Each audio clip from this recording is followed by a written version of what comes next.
दर्शकबिन नमस्कार, स्वागत छ कार्यक्रम माउन्टेन संवाद। आजको माउन्टेन संवादमा नेकपा माओवादी केन्द्रका नेता युवराज दुलालसँग संवाद गर्नेछौँ। नेकपा माओवादी केन्द्रको नेतृत्वमा बनेको सरकारका चुनौतीहरू के हुन् त? जसरी मिश्रित मन्त्रीमण्डल गठन भएको छ, 8 सदस्य, कतिको सहज कतिको असहजता छ त? यसो हेर्दाखेरि साना पार्टीलाई समेट्नुपर्ने बाध्यता र नेकपा एमाले ठुलो पार्टीको हस्तक्षेप र माओवादी केन्द्रले जुन खालको ऐतिहासिक काम गर्छु भनेको छ त्यो गर्न सक्ने अवस्था छ कि छैन?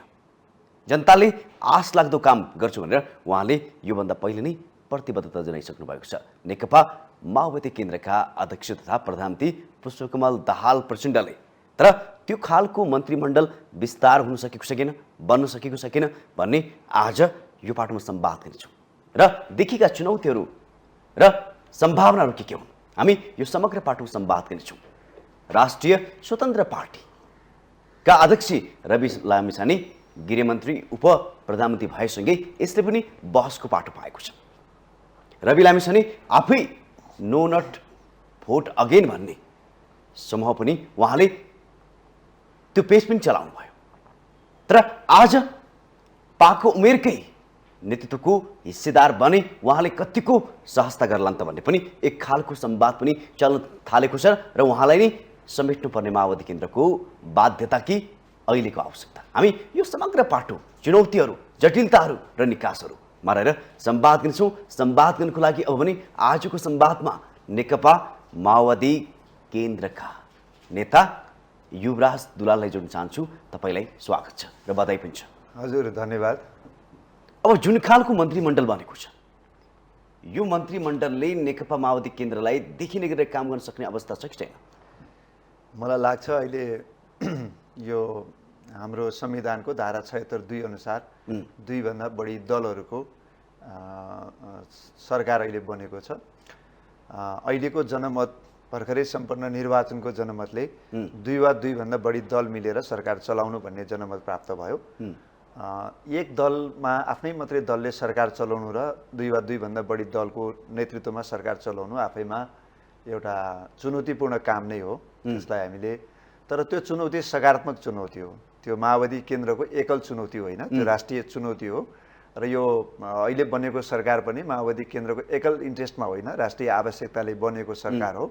त्यसकारणले चुनौतीभित्र सकारात्मक कुराहरू छन्। सबै दल राष्ट्रप्रति जवाफदेही र जिम्मेवार बनेर र हामीले संवैधानिक व्यवस्था अनुसार र जनताका अपेक्षा अनुसार काम गर्नुपर्ने जुन राष्ट्रिय आवश्यकता छ त्यसलाई सम्बोधन गर्ने गरी दलहरू अगाडि बढ्नुपर्ने राष्ट्रिय चुनौती सबैको लागि छ। र मलाई के लाग्छ भने चुनौतीभित्र राम्रो सम्भावना छ। सबै दलहरू एकै ठाउँमा हुनु पनि एउटा सकारात्मक कुरा हो। सबैको चाहिँ साझा दायित्व बनेर जान्छ सबै दलको। त्यसकारणले सरकारलाई कसरी सफल बनाउने भन्ने कुरा पनि सबै दलको साझा दायित्व हुन्छ। र यो अहिलेको गठबन्धनमा फेरि पुराना स्थापित दलहरूदेखि क्रान्ति गरेर आएको, जनयुद्ध गरेर आएको, विद्रोह गरेर आएको माओवादीदेखि भर्खरै संसदमा पहिलोपल्ट प्रतिनिधित्व गरेको नयाँ दल राष्ट्रिय स्वतन्त्र पार्टी, जनमत पार्टी लगायतको नयाँ पुरानो युवा स्वतन्त्र सांसद पनि छन्, स्वतन्त्र सांसदहरू सबै छन्। त्यसकारणले यो एउटा राष्ट्रिय सहमति अथवा राष्ट्रिय प्रकृतिको सरकार पनि हो। त्यसकारणले यो भित्र चाहिँ मैले सकारात्मक कुराहरू बढी देख्छु। आइतबारभन्दा अगाडि तपाईँहरूसँग दुईवटा अप्सन थिए। यसपटक माओवादी केन्द्रले सत्ताको नेतृत्व गर्नुपर्छ भन्ने तपाईँहरूको व्याख्या पनि थियो। अन्ततः दुईवटा अप्सनमध्ये एउटा अप्सनमा तपाईँहरूले सफलता प्राप्त त गर्नुभयो र सरकारको नेतृत्व पनि गर्नुभएको छ। तर यो जुन अप्सन तपाईँले रोज्नुभयो यो जटिल अवस्थामा हामीले रोज्यौँ र यो अवस्थाले हामीलाई के असहजता बनाउँछ भन्ने महसुस भयो कि भएन? अहिले देश कुनै पनि पार्टी र दुईटा विकल्प थियो तपाईँहरू आइतबारभन्दा अगाडि, दुईटा विकल्प थियो। तर विकल्प, पहिलो विकल्प भनेको देशलाई सरकार दिनु थियो। भर्खरै ताजा निर्वाचन भएको थियो, देशलाई फेरि निर्वाचनमा लानु थिएन। भर्खरै एउटा निर्वाचन सकेर त्यसको असफलता देखाएर देशलाई फेरि निर्वाचनमा लानु थिएन, देशलाई चाहिँ सरकार दिनु थियो। निर्वाचनपछि दिनुपर्ने सरकार हो। एउटा दलको सरकार बन्न सक्दैन थियो, अहिले सक्ने सम्भावनै छैन यो कार्यकालभरि। त्यसकारणले एक वा एकभन्दा बढी दलको सरकार बन्नै पर्थ्यो र त्यो सरकार नबनाउँदाखेरि देश नै सरकार विहीन हुने सम्भावना, खतरा बढी थियो। त्यसकारणले माओवादीले देशलाई सरकार दियो। माओवादी लगायत अहिले जुन गठबन्धनका दलहरू छन् उनीहरू सबै मिलेर माओवादी केन्द्रको नेतृत्व स्वीकार गरेर नेपालको लागि राष्ट्रको लागि एउटा नयाँ सरकार दियो। यो चाहिँ राम्रो कुरा हो। यो विकल्प हामीले छान्यौँ, यो छान्नै पर्थ्यो। फेरि मैले जोडेँ, तत्कालीन सत्ता समीकरण र नयाँ समीकरण तपाईँहरूले बनाउनु भयो। त्यहाँ तपाईँहरूसँग दुईवटा अप्सन थिए। यो अप्सन तपाईँले रोज्दाखेरि तपाईँलाई गाह्रो भयो भएन? यो अप्सन रोज्दाखेरि हामीलाई गाह्रो भयो भनेर, गाह्रो हुन्छ भनेर यो अप्सन हामीले नरोजेको भए अहिले के हुन्थ्यो? हामीले त देशको लागि त सरकार, मैले अघि नै भने धारा 76(1) अनुसार देशमा एक दलको सरकार बन्ने अवस्था नभएपछि एकभन्दा बढी दलको त अरू हिसाबले त सत्ता गठबन्धनमा त सहमति भएन नि। सत्ता गठबन्धनमा सहमति भएन। सत्ता गठबन्धनमा सहमति नभएको माओवादीको कारणले हो त आम नागरिकले आज दुनियाँलाई थाहा छ नि त सत्ता गठबन्धनमा किन सहमति भएन। हिजो हामी सबैलाई थाहा छ प्रतिगमन विरुद्धको सङ्घर्षको क्रममा चाहिँ अब आफ्नो बाहिर रहेको, सरकारभन्दा बाहिर बसेको, एक हिसाबभन्दा सडकमा बसेको नेपाली काङ्ग्रेसलाई साथ लिएर नेपाली काङ्ग्रेसको नेतृत्व हामी स्वीकार गर्छौँ भनेर देशको लागि आवश्यकता भयो तपाईँहरू आउनुहोस् भनेर ल्याएर हामी साथ र सहयोग दिन्छौँ भनेर नेपाली काङ्ग्रेसलाई प्रधानमन्त्रीको प्रस्ताव गर्ने र सहयोग गर्ने पार्टी माओवादी केन्द्र, समाजवादी लगायतको टिम होइन हो नि त। त्यसपछि गएर गठबन्धनमा निर्वाचनमा जाउँ भनेर काङ्ग्रेसको पनि प्रस्ताव हो। माओवादीको मात्रै होइन, काङ्ग्रेसको पनि पार्टीको निर्णयबाट, केन्द्रीय कार्यकारी समितिबाट गठबन्धनमै चुनाव जाने भनेर काङ्ग्रेसले निर्णय गरेर काङ्ग्रेसकै नेतृत्वमा हामी गठबन्धनमा गएको हो कि होइन? त्यो पनि हो। त्यसपछि आलो पालो सरकारको नेतृत्व गर्ने गठबन्धन भइसकेपछि सबै दलको योगदान हुन्छ भनेर आलो पालो गर्ने सहमति पनि भएको हो। माओवादी केन्द्रसँग सहकार्य गरेकै कारणले, गठबन्धन गरेकै कारणले, माओवादी लगायतका दलहरूसँग गठबन्धन गरेकै कारणले काङ्ग्रेस पहिलो पार्टी भएको हो। त्यसकारणले अरू पार्टीसँग सहयोग लिएर पहिलो पार्टी हुने, अरू पार्टीसँग चाहिँ सहयोग लिएर गठबन्धनको प्रधानमन्त्री हुने, अनि आलो पालो गर्नुपर्ने सहमति आउँदाखेरि चाहिँ यो भाग पनि मलाई चाहियो, यो भाग पनि मलाई चाहियो, भाग जति प्रमुख मलाई चाहियो, बाँकी चाहिँ बचे खोजेको कुराहरू मात्रै लिएर तिमीहरू मलाई सहयोग गर्नुहोस् भन्ने कुरा सम्भव छ। त्यसकारणले जटिल अवस्था सिर्जना भएको हो। त्यो अवस्थाको सिर्जना काङ्ग्रेसले गरेको, नेपाली काङ्ग्रेसले गरेको हो र नेपाली काङ्ग्रेस यो समग्र प्रक्रियामा गैर जिम्मेवार बन्यो र त्यो गैर जिम्मेवार बनिसकेपछि देशको लागि, सरकार दिनको लागि, राष्ट्रको लागि निकास दिनको लागि ल जेसुकै होस् सरकार बने बन्छ, नबने बन्दैन, राष्ट्रपतिले दिनुभएको समय सीमाभित्र सरकार नबने माओवादीको के जान्छ भनेर बस्न पनि सकिन्थ्यो। तर सरकार त अहिले त, देश त अहिले त अन्धकारको चाहिँ भणखालोमा जाकिन्थ्यो नि त। त्यो जाकिन नदिनको लागि हामीले साबिकको अवस्थाबाट चाहिँ नयाँ अवस्थामा जानुपर्ने आवश्यकता बोध गरेर निर्णय लिएको हो। मलाई अहिलेसम्म अनुभूति भएअनुसार आम नागरिक सबै राजनीतिक दलभित्र यो प्रक्रियामा काङ्ग्रेसले नै इमान्दारिता देखाउन सकेन। माओवादी केन्द्रले जे गर्यो त्यो ठुलो कुरा, राम्रो गर्यो भन्ने कुरा छ र नेपाली काङ्ग्रेसभित्रको आन्तरिक सङ्घर्ष र अन्तर्विरोध पनि हामीले हेरेका छौँ। एकाथरी मान्छेहरू आफ्नो प्राप्त भएको चाहिँ अब सरकार गुम्यो भनेर चिन्ता लिइराखेका छन् भने एकाथरी मान्छेहरू कोचिङ ठिक्क भयो भनेर काङ्ग्रेसभित्रै खोचिहाली मनाएको पनि, प्रतिक्रिया दिएको पनि हामीले देख्यौँ। त्यसकारणले उहाँहरूको पार्टीभित्रको आन्तरिक समस्याको कारणले, उहाँहरूको पार्टीले आफ्नो सहमतिमा र इमान्दारितामा आउन नसकेको कारणले देशलाई चाहिँ अनिर्णयको बन्दी बनाउन मिल्दैन थियो, सरकारविहीन बनाउन मिल्दैन थियो। त्यसकारणले हामीले यो जुन नयाँ गठबन्धन गऱ्यौँ, नयाँ समीकरण गऱ्यौँ, यसमा राष्ट्रको आवश्यकतालाई हेर्दाखेरि हामीलाई गाह्रो भएन। तपाईँले राम्रै गरेको जस्तो लाग्छ तपाईँलाई? यो त राम्रै गरेको हो नि, नराम्रो गरेको होइन नि। यो नराम्रो गरेको भए के हुन्थ्यो? आजभन्दा तपाईँ हामी सबैलाई थाहा छ धारा 76(3) मा जान्थ्यो। त्यसपछि ठुलो दलको हिसाबले प्रधानमन्त्रीको नियुक्ति त हुन्थ्यो देशमा, तर सहमति बिना प्रधानमन्त्री भएको 30 दिनभित्र विश्वासको मत प्राप्त गर्न सक्ने अवस्था नहुँदा फेरि देश चाहिँ फेरि एउटा चाहिँ अनिर्णयको बन्दी हुने, चलखेल बढी हुने, देशी विदेशी चलखेलहरू बढी हुने एउटा खतरा देशमा हुन्थ्यो। तर कारण त्यो खतरा हुन नदिनबाट हामीले बचाएका छौँ। तर व्याख्या के हुन थाल्यो भने जसरी तपाईँहरू अगाडि बढ्नु भएको छ, एउटा हिन्दू राज्य कायम गर्छु भनेर हिँडेको पार्टी, भर्खरै जन्मेको पार्टी, जनमत पार्टी तपाईँहरूमा छ। एउटा संहिता खारिज गर्छु, राजतन्त्र ल्याउँछु, हिन्दू राज्य कायम गर्छु भने रापरमा पनि तपाईँहरू साथ छ। अनि हिजो पटक पटक टकरावमा देखिने रवि लामिछाने आज फेरि तपाईँहरूले सहकारी गरेर अगाडि बढ्नु भएको छ। उहाँले त अझ तपाईँले उप प्रधानमन्त्री, गृहमन्त्री पनि दिनुभएको छ। लामो समयदेखि तपाईँहरू बिचमा टकराव छ। अझ भन्नुपर्दा पुष्पकमल दाहाल लगायत उहाँले बा नै भनेर चाहिँ व्याख्या गर्नुहुन्छ। बा भन्ने नेताहरूलाई अब बहिष्कार गर्नुपर्छ। आज उहाँकै अन्डरमा उहाँले चाहिँ काम गर्न सुरुवात गर्नुभएको छ। यो फरक पार्ट होला। लगायत थुप्रै पार्टी, मिश्रित पार्टीहरू लिएर बोक्दाखेरि तपाईँहरूलाई गाह्रो हुँदैन भने? तपाईँले महत्त्वपूर्ण सवाल उठाउनु भयो। यो सवाल धेरै नै महत्त्वपूर्ण कुरा छ। निर्वाचनका सन्दर्भमा निर्वाचन अगाडि फरक धारणा राखेर राज्य व्यवस्थाकै सवालमा फरक मत भएका राजनीतिक दलहरू सबै एक ठाउँमा आउनु भएको छ। यसरी हेर्दाखेरि यो धेरै चुनौतीपूर्ण र गाह्रो जस्तो लाग्छ। तर फेरि यसलाई सकारात्मक ढङ्गले हेर्दाखेरि उहाँहरू सबै परिवर्तनको प्रमुख संवाहक, यो देशको राजनीतिक क्रान्तिको प्रमुख नेतृत्व गरेको पार्टी माओवादी केन्द्रको नेतृत्वमा आउनुभएको छ। त्योभन्दा पनि महत्त्वपूर्ण कुरा के भन्दा हामीले गरेर परिवर्तन गरेर ल्याएको व्यवस्थामा आउनु भएको छ नि त।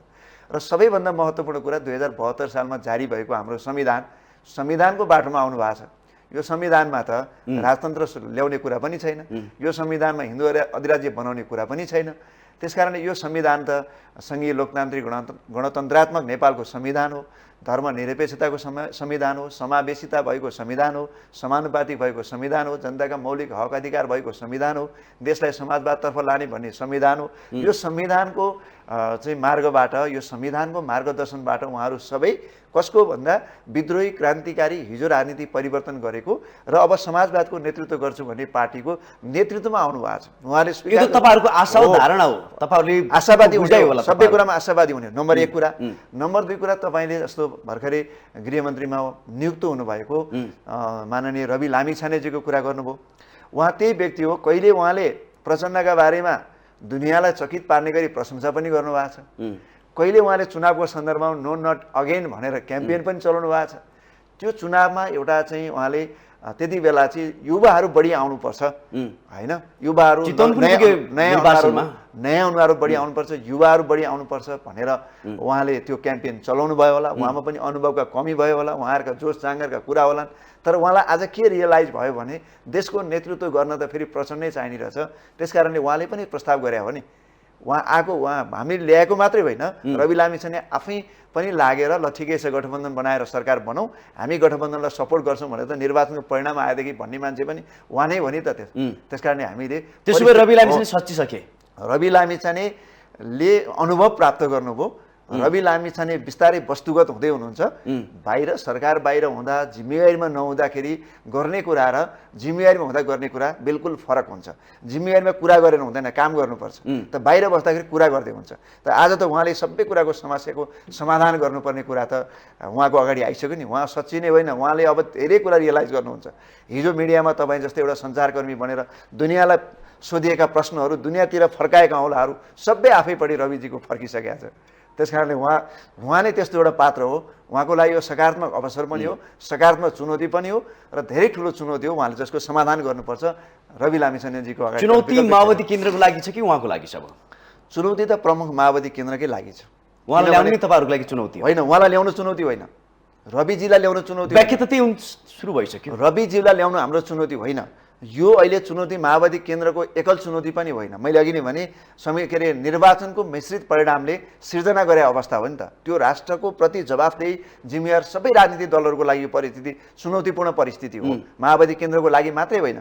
सवाल के हो भने माओवादी केन्द्र यसको सबैभन्दा बढी जिम्मेवार भएर जुनसुकै परिस्थितिको लागि चुनौती लिएर राज्यलाई सरकार दिनको लागि होइन अग्रसर भयो, तयार भयो, त्यो आफ्नो ठाउँमा छ। हामी एउटा गठबन्धनलाई चाहिँ अब बाट अर्को गठबन्धन तयार गरेर जाने कुरा त हामीले ठुलै चुनौती लिएको राज्यको लागि। तर अब डेलिभरी दिने कुरा, राष्ट्रको लागि अब काम गर्ने कुरा, सरकारलाई सफल बनाउने कुरा, 5 वर्षसम्म यो चाहिँ गठबन्धन कायम राखेर टिकाउने कुरा सबैको साझा चुनौती हो। र प्रमुख चुनौती माओवादी केन्द्रको चाहिँ किन हो भनेर मैले भन्न खोजेँ हो भने अपेक्षा बढी छ नि त माओवादी केन्द्रसँग, अपेक्षा बढी छ नि त प्रचण्डसँग, जसले परिवर्तनको नेतृत्व गर्नुभयो, विकास र समृद्धिको नेतृत्व गर्नुपर्छ भन्ने अपेक्षा छ, आकाङ्क्षा छ। र अहिले भएका समकालीन पुरानो पुस्ताका नेताहरूमा अलिकति अपेक्षा आकाङ्क्षा बाँकी भएको नेता प्रचण्ड हुनुभएको कारणले पनि सकारात्मक चुनौती हामीसँग अगाडि छ। र मलाई के विश्वास छ भने त्यो चुनौतीको समाधान गर्नको लागि सम्माननीय प्रधानमन्त्री प्रचण्ड नेतृत्वको सरकार चाहिँ सफल हुन्छ भन्ने अपेक्षा पनि मलाई छ। तपाईहरुको चाहिँ पछाडि हेर्दाखेरि निकै नै असहजताबाट तपाईहरु चाहिँ सहजतामा आयो जस्तो पनि देखिन्छ। हेर्दाखेरि हिजो चाहिँ नि जसले अपमान गर्यो तपाईहरुले नै व्याख्या गरेको नेकपा एमालेका अध्यक्ष केपी शर्मा ओली फेरि त्यहीँ पुग्नु पर्यो तपाईहरुको बाध्यता। पटक पटक विरोधी बनेका रवि लामिछाने फेरि गृहमन्त्री सामल पर्ने बाध्यता। अब यो बीचमा हामी राम्रो काम गर्छौँ भन्ने तपाईहरुको कल्पना मात्रै हो कि राजनीति भनेको सापेक्षित हुन्छ, एकता सङ्घर्ष भनेको पनि सापेक्षित हुन्छ। हामी त्यस्तो संसदीय व्यवस्थामा आएका छौँ। सामान्य अवस्थामा बहुमत एउटा दलको सामान्य अवस्थामा आउँदैन। नआइसकेपछि यो संविधान अनुसार दर्ता भएका सबै राजनीतिक दलहरूसँग सङ्घर्ष र एकता हुन्छ। एक सङ्घर्ष निरपेक्ष हुन्छ, सधैँभरि भइ नै राख्छ। फरक विचार, फरक सिद्धान्त, फरक नीतिका बिचमा, पार्टीहरूका बिचमा आफ्नो पार्टी सही र अरू पार्टीहरूभन्दा कम आफ्नो पार्टी राम्रो भन्ने कुराको सङ्घर्ष पनि भइरहेको छ। गलत प्रवृत्तिका विरुद्ध चाहिँ सङ्घर्ष पनि हुन्छ। हो हिजो हामीले नेकपाको कालमा तत्कालीन प्रधानमन्त्रीज्यू केपी ओलीले गर्नुभएको प्रतिगमन विरुद्ध, किन भन्दा उहाँले संविधानमा व्यवस्था नभए अनुसार प्रतिनिधि सभाको विघटन गर्नुभयो, जसलाई हामीले प्रतिगमन। त्यसो भए उहाँहरू पनि सुध्रिनु भयो। त्यसो भए सुध्रिनु भयो नि त, सबै सुध्रिया छैन, बाँकी नै छ। यो सुध्रिनु भयो भनेर अहिले मैले निष्कर्ष निकाल्ने कुरा पनि होइन उहाँहरूको, किन त्यति बेला उहाँले गरेको कदम गलत हो। म अहिले यति भन्छु, त्यति बेला केपी ओलीले गरेको कदम गलतै हो। हामी त्यसमा हामीले त्यो गलत होइन राम्रो छ भन्ने कुरा कुनै चान्सै छैन। तर त्यो विरुद्ध हामीले सङ्घर्ष गऱ्यौँ, त्यो सङ्घर्ष हाम्रो ठिक हो। किन देशलाई चाहिँ संविधानको बाटोमा लानु पर्थ्यो, प्रतिनिधि सभालाई बचाउनु पर्थ्यो, त्यो पनि हामीले गरेका काम ठिक हो। र त्यो बेला उहाँले गलत गर्नुभयो, गलत भन्यौँ। उहाँले चाहिँ त्यसको विरुद्ध लड्नु थियो, लड्यौँ। प्रतिनिधि सभा बचाउनु थियो, बचायौँ। र अहिलेको नयाँ परिस्थिति, त्यो एउटा कोर्स सकियो। त्यसपछि अहिलेको नयाँ परिस्थितिमा देशलाई चाहिँ मिलिजुली सरकार दिनु थियो। मिलिजुली सरकार दिने ठाउँमा उहाँ तयार भएर आउनुभयो। अब यो बिचमा कसका दाउ पेच के छन्, चलखेल के छ, को राष्ट्रप्रति इमान्दार हुन्छ हुँदैन, को गठबन्धनप्रति इमान्दार हुन्छ हुँदैन भन्ने नयाँ कोर्समा फेरि थाहा हुने कुरा हो। गलत कसैले गर्यो भने हामी त्यसलाई गलतै भन्छौँ। यो भित्र पनि गठबन्धनमा आउनुभयो, सबै भयौँ भन्ने बित्तिकै गलत प्रवृत्तिलाई सही भन्न पनि हुँदैन, भन्दा पनि भनिँदैन। र राम्रै गर्नुभयो भने राम्रै हामी भनौँला। त्यो चाहिँ अब समयको गर्भमा बाँकी छ।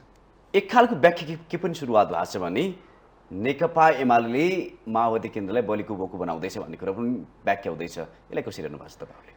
यो एउटा पार्टीले अर्को पार्टीलाई बनाएर हुने कुरा होइन। यो मैले अघि नै भने सबैको राष्ट्रिय आवश्यकतालाई सबैले बोध गरेर एकअर्काप्रति सम्झौता गरेको अवस्था हो अहिले।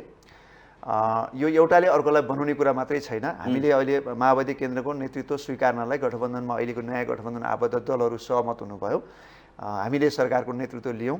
अब प्रदेशहरूमा पनि सरकार निर्माण गर्नुपर्नेछ, माथि मन्त्रीमण्डल पुरा गर्नुपर्ने छ। यो सबै काम आपसी समझदारीमा हुने कुरा हो। एकले चाहिँ अर्कोलाई बनाउँछु भनेर जाँदाखेरि अब समस्या आउने त राष्ट्रको लागि हो अन्ततगतमा। त्यसको कुनै पार्टी हामी नै सधैँ सरकारमा बसिरहनुपर्छ भन्ने कुरा पनि छैन। त्यस कारणले मलाई लाग्छ त्यस्तो खालको सोचाइ नहुनुपर्छ। राष्ट्रप्रति जिम्मेवार पार्टी भएको नाताले एमालेमा त्यो खालको सोचाइ र प्रवृत्ति अब नहुनुपर्छ, हुनु हुँदैन। त्यो भयो भने त अब एकले अर्कालाई धोका दिने, बेइमानी गर्ने स्थिति आयो भने हामीले धोका र बेइमानीको परिणाम के हुन्छ भन्ने कुरा पनि देखिराखेकै छौँ नि त। विगतमा पनि भोग्नु भयो नि त। भोगिराखे हो। त्यो एउटा पार्टीलाई मात्रै हुने कुरा होइन होइन। एमाले त्यतिखेर चाहिँ धोका दियो, सहमति कार्यान्वयन गरेन। माओवादीले चाहिँ त्यसपछि के भयो, एमाले आफ्नो सबै सत्ता गुमाउनु पर्यो। कङ्ग्रेसले अहिले बेइमानी गर्यो, माओवादीलाई धोका दियो, कङ्ग्रेसको हातमा आएको पस्केको खाना उसले छोड्नु पर्यो। एउटा गुमाउनु पर्यो। एउटालाई मात्रै हुन्छ? धोका दिनेले बढी, अन्ततगत धोका दिनेले नै बढी तपाईँको चाहिँ परिणाम त भोग्नु पर्दो रहेछ नि त। धेरै सङ्घर्ष गर्ने पार्टी माओवादी केन्द्र हजुर धेरै सङ्घर्ष गर्छ, सरकार बनाउनको लागि हो, गिराउनको लागि होस्, तर जता गए पनि धोकै पाउने। कारण के? सङ्घर्ष हामीले सरकार बनाउन र गिराउनको लागि गरेको होइन। हामीले देशलाई अगाडि बढाउनको लागि जुन राष्ट्रिय खालको सहमति गरिराखेका हुन्छौँ, त्यो सहमति चाहिँ कार्यान्वयन नभएपछि बेइमानी भएपछि त्यहाँभित्र सहमति कार्यान्वयन नभएर बेइमान भएपछि त फेरि अगाडि बढाउनको लागि त नयाँ पहल कदम लिनु पर्यो। हामीले त्यो गरेको हो।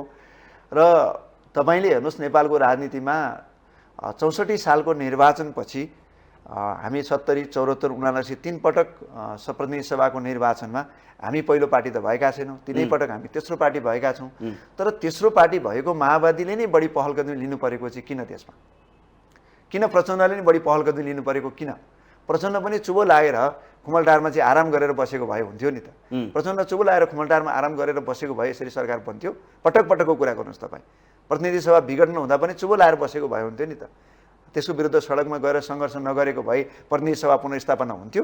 किन तेस्रो पार्टी भएर पनि चाहिँ माओवादी बढी जिम्मेवार हुनु परेको छ, किन तेस्रो पार्टीको नेता भएर नि प्रचण्ड जिम्मेवार हुनु परेको छ भन्दा समकालीन नेपालको राजनीतिमा मत परिणाम एकातिर छ, तर वास्तविकता चाहिँ डिज्युरे भनौँ अथवा विधिको हिसाबले माओवादी तेस्रो छ, तर डिफ्याक्टो वस्तुगत अवस्थाको हिसाबले माओवादी नै प्रमुख राजनीतिक शक्ति हो कि जसले नेपालको राजनीतिलाई अगाडि बढाउनको लागि, नेपाल राष्ट्रलाई यो परिवर्तनको र विकास र समृद्धिको बाटोलाई अगाडि बढाउनको लागि, सबै दलहरूलाई समेटेर अगाडि बढाउनको लागि अहिले पनि माओवादी नेता र नेतृत्व, माओवादी पार्टीको नीति आवश्यक रहेछ भन्ने कुरा पुनर्पुष्टि भएन र यो सबै घटनाक्रमले।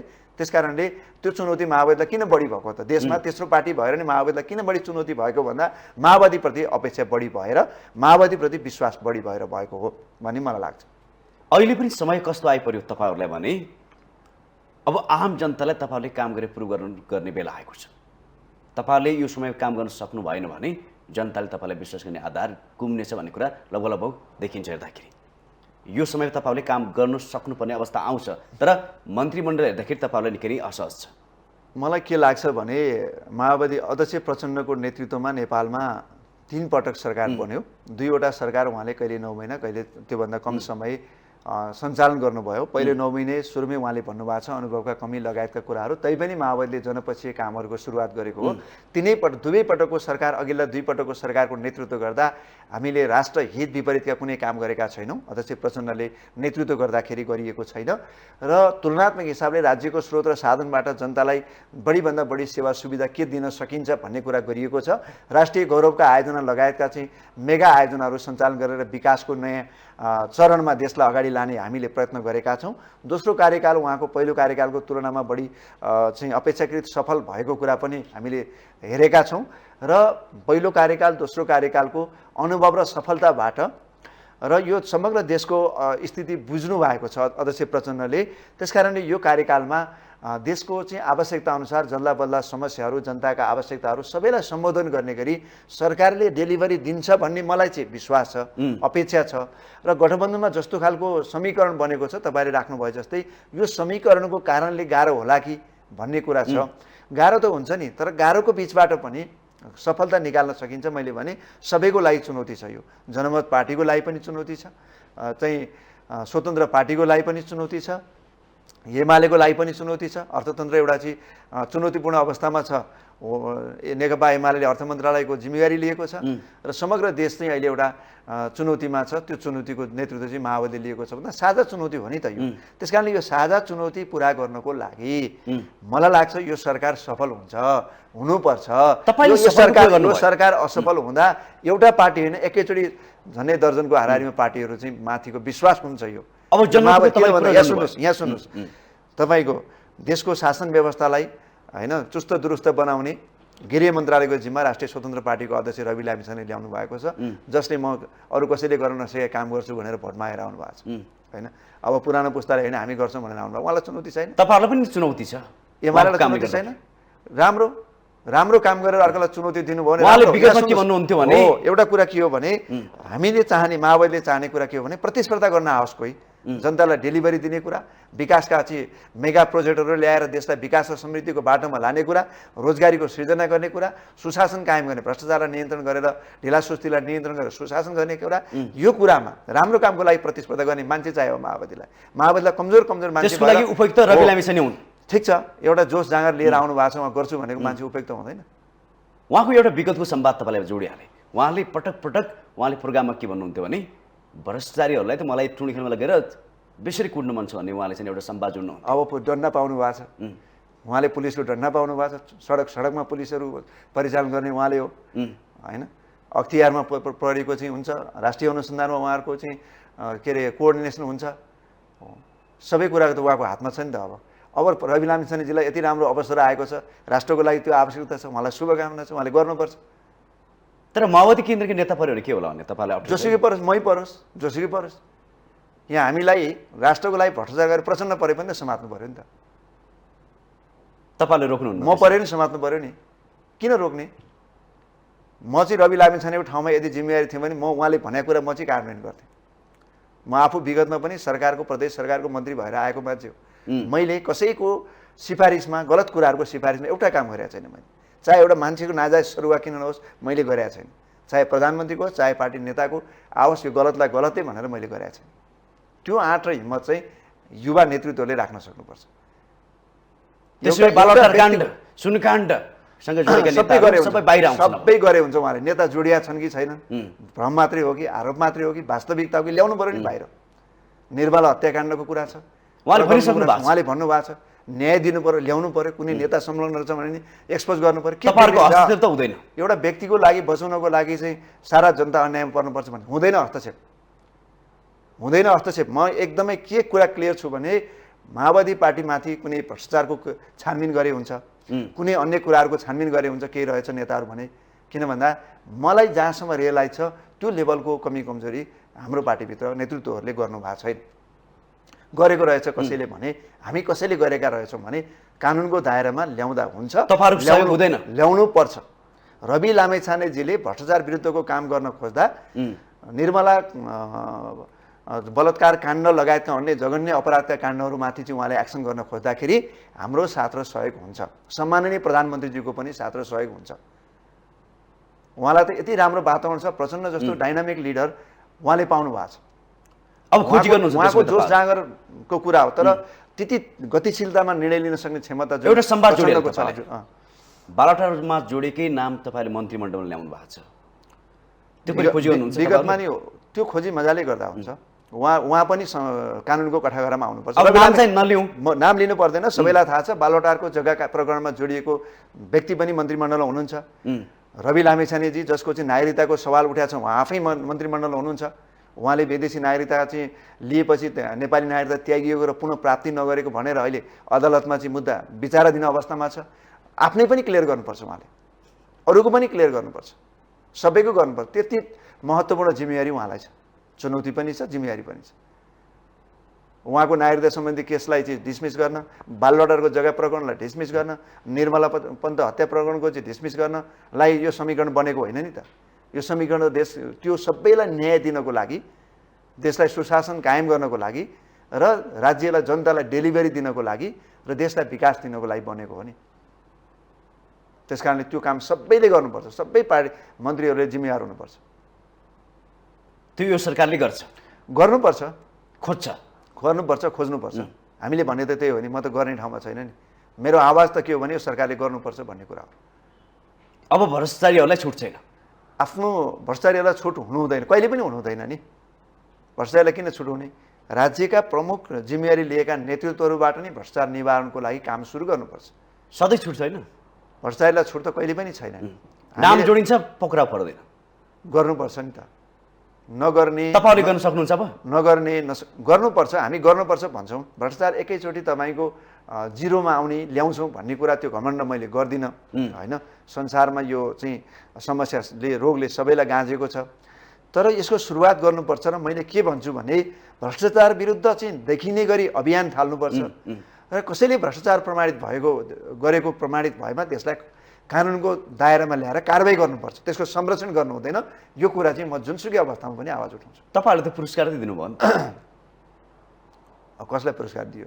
बालटारसँग जोडेको व्यक्ति नै पुरस्कार पाएन? जनताले निर्वाचनमा मत दिएर पठाइसकेको मान्छे, संसदमा हामी 275 जना प्रतिनिधि सभामा र राष्ट्रिय सभामा 59 जना हुनुहुन्छ। नेपाली जनताले उहाँहरूलाई नीति बनाऊ, सरकार चलाऊ भनेर पठाएको भने त जनताले अनुमोदन गरेर पठाएको मान्छेलाई जिम्मेवारी दिन्छ। तिमी राम्रो नभए पनि राम्रो हो या होइन त्यो कुरा अहिले मैले भन्ने कुरा होइन, को राम्रो को नराम्रो भन्ने कुरा होइन।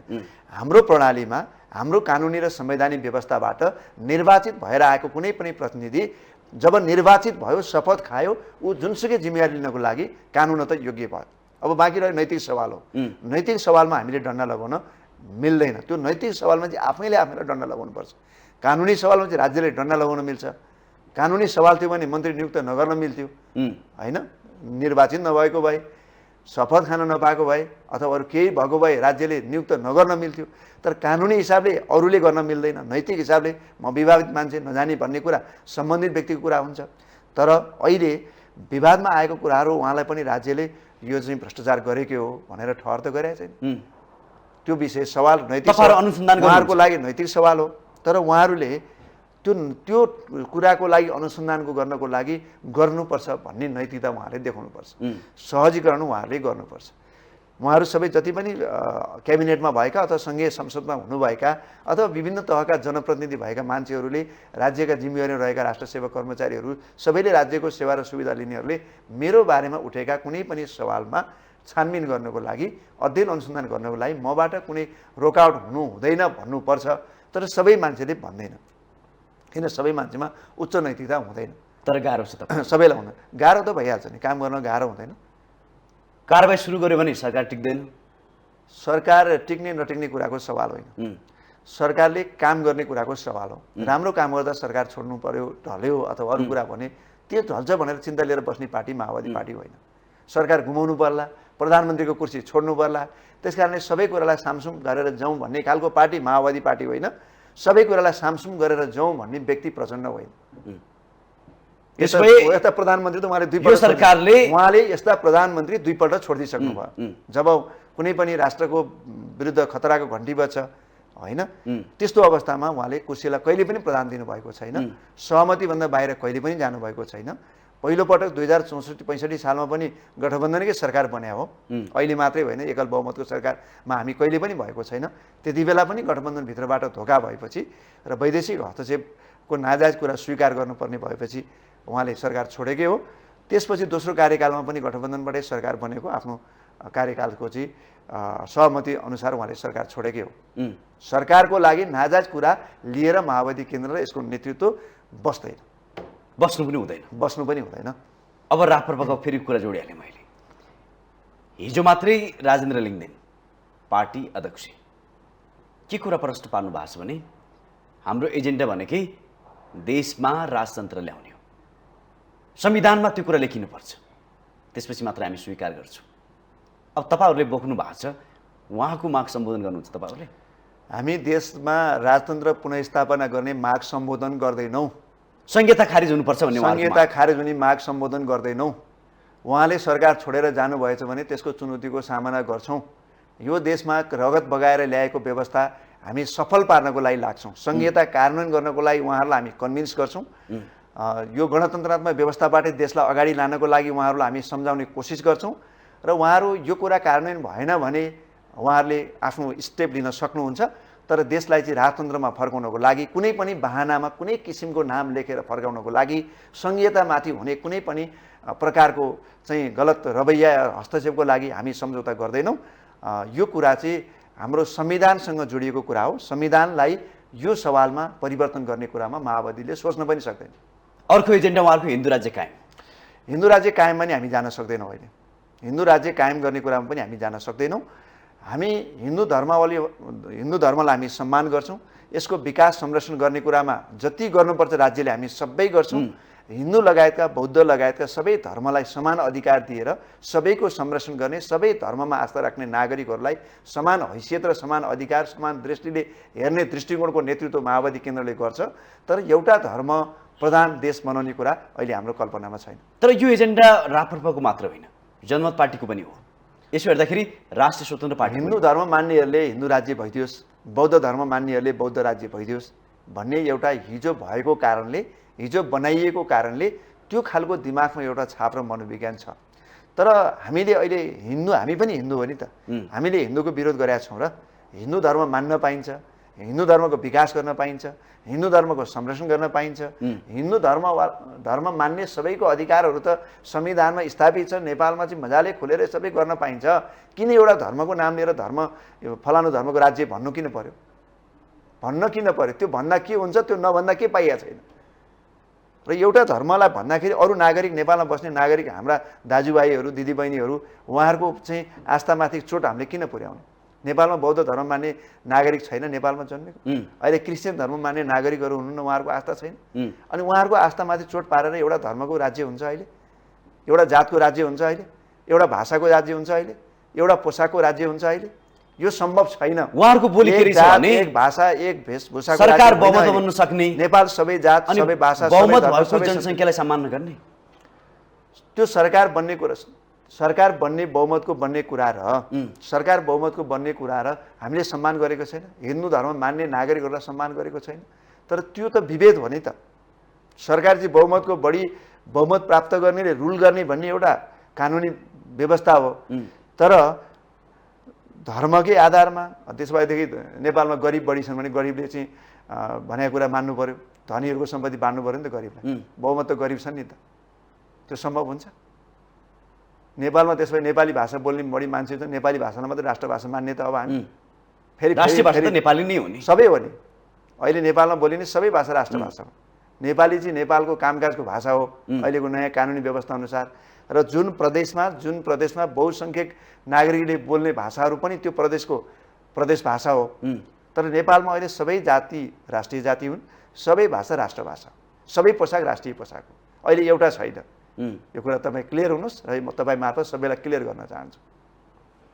अब त्यसो भए राष्ट्रियताको एजेन्डा उहाँले किन निकाल्नु भयो भने विगत 15 वर्ष हेर्दाखेरि पनि अभिभावकत्व भएको जस्तो अनुभव भएन नेपालमा, भ्रष्टाचार बढ्यो र राष्ट्रपतिले निष्पक्ष रूपमा चाहिँ काम गर्न सकेन। यसको लागि राष्ट्रियता चाहियो भन्ने उहाँहरूको माग छ। नेपालमा सबैभन्दा बढी बहुमूल्य चिजहरू राजाको पालामा चोरी हुन्थे। मन्दिरका बहुमूल्य मूर्तिहरू राजाका पालामा चोरी हुन्थे। गैँडाका सिङहरू राजाका पालामा तस्करी हुन्थे। खागहरू नेपालमा सबैभन्दा बढी वन्यजन्तु राजाका पालामा मारिन्थे।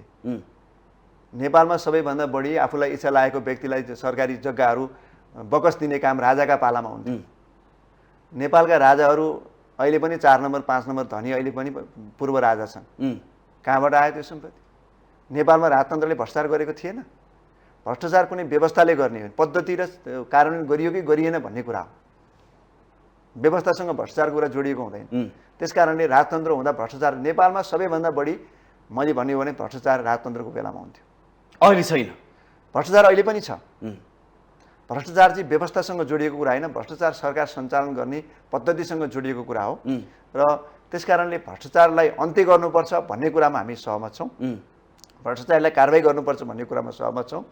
त्यसकारणले राष्ट्रमा अभिभावक भएन भन्ने कुरा पनि हामीले जनताद्वारा निर्वाचित गरेको राज्यको लागि योगदान गर्छु भनेको मान्छेले त अभिभावक गर्न सकेन भने आफै स्वत जन्मको आधारमा राजाको छोरो भएर जन्मेको आधारमा छोरीले पनि पाउँदैन, छोरो भएर जन्मेको आधारमा राजा हुने मान्छे सबै योग्य हुन्छ भन्ने छ। सबै योग्य थिए। नेपालको इतिहासमा राजतन्त्र 238 वर्ष नेपालमा राजतन्त्र हुँदा जति राजा भए ती सबै राजा वास्तवमै थिए, शासन गर्न योग्य थिए। ती कसैलाई खोपीमा राखेर राजा बनाइन्थ्यो, कसैलाई चाहिँ हत्या गरिन्थ्यो, राजा हुनकै लागि आफ्ना दाइभाइलाई काटमार गरिन्थ्यो। तपाईँ कोत पर्वदेखि सारा पर्वहरू नेपालको राजतन्त्रको इतिहास त पढ्नु भएको छ। एकाध व्यक्ति भन्दा बाहेकहरूले नेपालमा राजा भएर शासन गरे। म नामै भनिदिन्छु, पृथ्वीनारायण शाह, अलिअलि महेन्द्र, अलिअलि वीरेन्द्र बाहेक कसले राजाको रूपमा काम गर्नु पाए नेपालमा?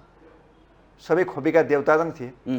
त्यसो भए राजतन्त्र गलत व्यवस्था हो, त्यसलाई हामीले स्वीकार गरिसक्यौँ, त्यसलाई स्वीकार गर्न सक्दैनौँ। गणतन्त्रलाई कसरी सफल गरेर जाने र यो व्यवस्थालाई कसरी सफल बनाउने भन्ने कुरामा मात्रै हाम्रो ध्यान केन्द्रित हुन्छ।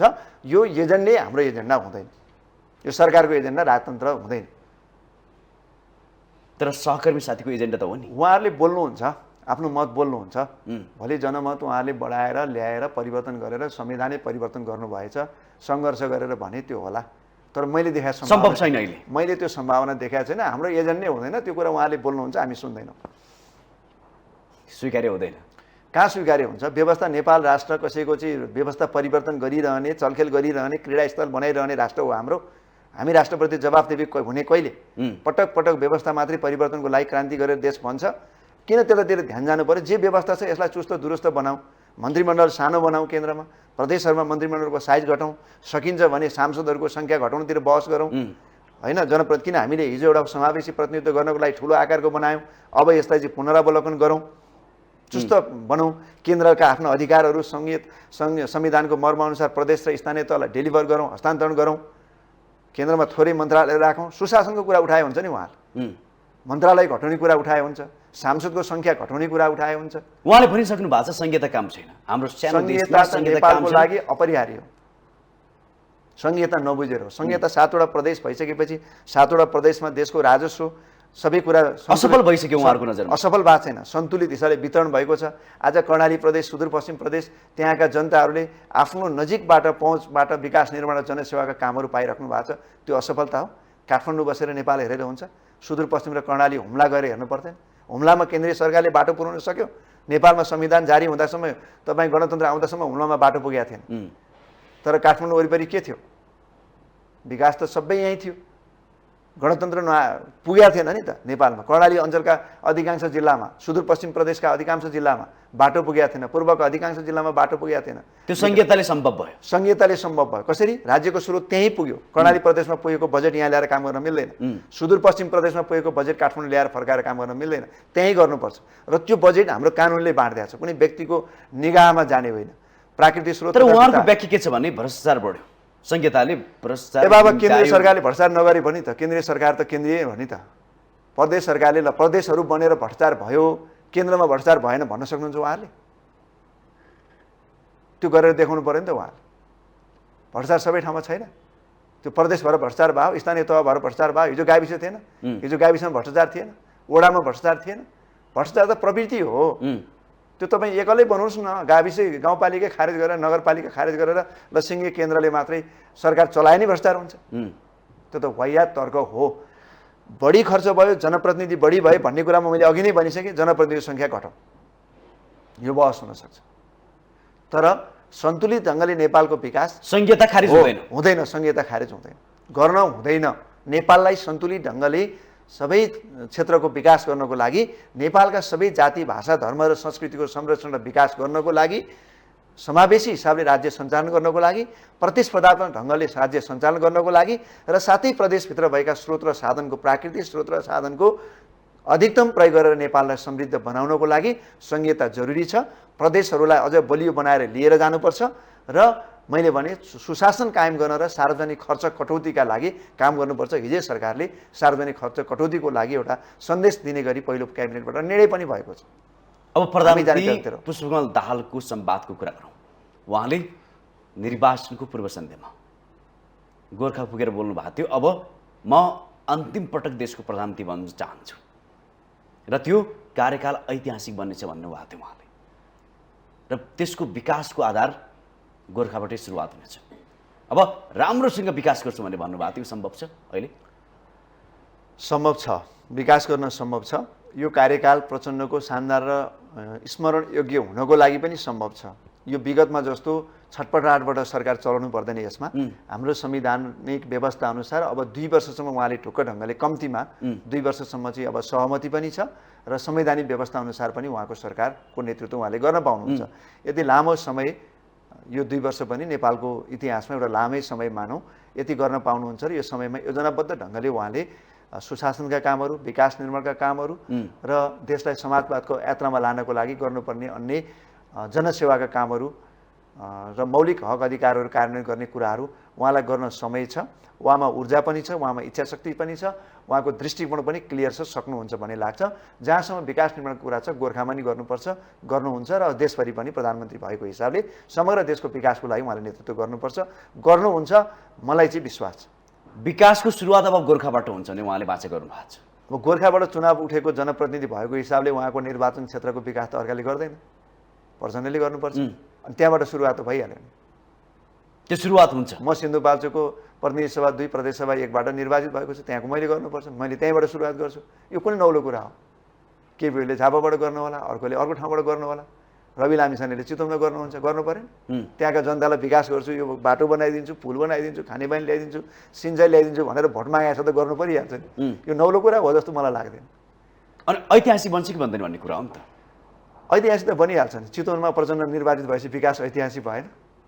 अरब अरबका बजेटहरू गएर चाहिँ 500 किलोमिटरभन्दा बढी बाटो पिच भयो, राष्ट्रिय स्तरका चाहिँ सभाहरू बनाएका छन्, देशकै नमुना प्रशासनिक भवन बन्दैछ, अन्तर्राष्ट्रिय क्रिकेट रङ्गशाला बनिराखेको छ, नारायणी नदीमा चाहिँ 5 अर्बको तटबन्धन बनाएको छ। नभएको भए हुन्थ्यो? अब देशभरि नै हुन्छ भन्ने उहाँले वाचा गर्नुभएको छ नि। देशभरि पनि हुन्छ, राज्यको स्रोतबाट पुगेको बाँड्ने हो। त्यो हाम्रो राजस्वको जिडिपीको आकारमा निर्भर गर्छ। यो कुरा हामीले कति सहायता लिन सक्छौँ भन्ने कुरामा पनि निर्भर गर्छ। तर विकासको एउटा विकास एकैचोटि सबै गर्छु भनेर राज्यको स्रोत र साधनभन्दा बढी त हुँदैन। तर विकास यसरी गर्नुपर्छ भन्ने सन्देश दिन चाहिँ सकिन्छ। उहाँले म देखिने गरेर काम गर्छु, मेरो अन्तिम पटक यो प्रधानमन्त्री पद भन्नुभएको थियो। अब अध्यक्षले भनेको कुराहरूको उहाँले अन्तिम पटक हो कि होइन कि भन्ने कुराहरूको जवाफ त्यो मैले दिने कुरा होइन। मलाई लाग्छ उहाँहरूको मनोविज्ञान त्यो कहीँ न कहीँ छ, त्यो कहीँ न कहीँ उहाँको मनोविज्ञान छ। सधैँभरि भइरहनु पनि हुँदैन। एउटा कार्यकाल मैले पुरा समय कहिले काम गर्न पाइएन, त्यसकारण एक कार्यकाल अलिकति समय ढुक्कको समय पाएर केही काम गर्न पाएदेखि मसँग भएका ऊर्जाहरू, इच्छाहरू, योजनाहरू म लागू गर्थेँ भन्ने हुटुटी उहाँमा भएको छ नै त्यो। त्यसकारणले मलाई लाग्छ यो कार्यकाल उहाँको लागि कम्पेरिटिभली त्यो अवस्था हो। अहिले तपाईँहरू गठबन्धनभित्रका थुप्रै चुनौतीहरू त विद्यमानै छन्, विद्यमानका बिचमा पनि यो समय अवधि र यो राष्ट्रिय स्तरको सहमति प्राप्त गर्नु उहाँको लागि एउटा सकारात्मक कुरा हो। मलाई लाग्छ यो समयमा उहाँले आफ्नो म्याक्सिमम कोसिस गर्नुहुन्छ र त्यो उहाँले बोलेको कुरा पुरा गर्नुहुन्छ होला जस्तो चाहिँ मलाई लाग्छ। सम्भव हुन्छ जस्तो लाग्छ। अब अन्तिममा त्यसो भए जुन संवाद हामीले गऱ्यौँ, जटिलता त धेरै छन्, थुप्रै छन् चुनौतीका बिच, तर जनताले खोजेको एउटै कुरा हो विकास, आर्थिक क्रान्ति। त्यसको लागि यो सरकार कसरी अगाडि बढ्छ? र आर्थिक हिसाबले अहिले नेपालमा धेरै ठुलो चुनौतीमा हामी छौँ।